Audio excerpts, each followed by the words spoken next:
Η ταινία μικρού μήκους «Ο μαθητής με τα σιδερένια πόδια» πραγματεύεται τις δυσκολίες που αντιμετωπίζει ένας μαθητής με κινητικά προβλήματα στον χώρο ενός σχολείου που στερείται καταλλήλων υποδομών. Την παραπάνω κατάσταση δυσχεραίνουν οι συμπεριφορές ενδοσχολικού εκφοβισμού που δέχεται από τους συμμαθητές του. Η ταινία έχει ως σκοπό να αναδείξει την πολλαπλότητα των προβλημάτων που αντιμετωπίζουν τα άτομα με κινητικά προβλήματα, να εξοικειώσει τους θεατές με την εικόνα της αναπηρίας, να προβληματίσει και να ευαισθητοποιήσει. Η συνέχεια στις οθόνες σας.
Πάλι αυτή.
Αυτό είναι το θέμα.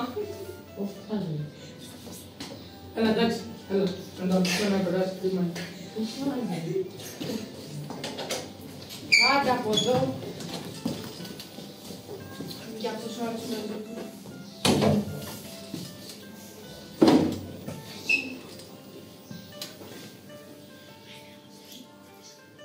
Παιδιά, έρχεται και εσύ. Έλα, αφήστε το. Πάλι αυτός εδώ πέρα. Έλα, για να δείτε τι θα κάνετε. Κυρία Μαρένα, νεράκι. Να πάω να πιω τη λίμνη. Από τη θάλασσα. Με δύο δείτε τη θάλασσα. Κάτι να πούμε εκεί να το βλέπουμε. Έλα, πάλι φύγε. Έλα, πάμε να φύγουμε. Μην κάτσουμε με αυτόν εδώ.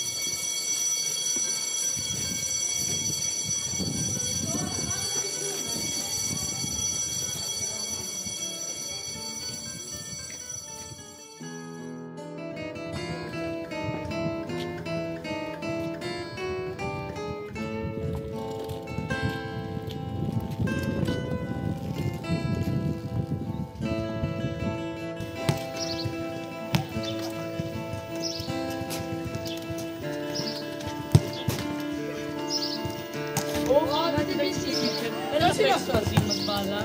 Έλα να παίξεις μαζί μας μπάλα. δεν μπορεί. Έλα, παίξεις μαζί μας μπάλα. Δεν μπορεί, έλα, αφήστε το πάνω στο στεγόνι μας. Τελειώνεται. Ούτε μια μπάλα δεν μπορεί να πιάσει, φαντάσου. Τι κάθεσαι εδώ πέρα, φύγε, έλα. Έλα, πάμε να παίξεις την μπάλα.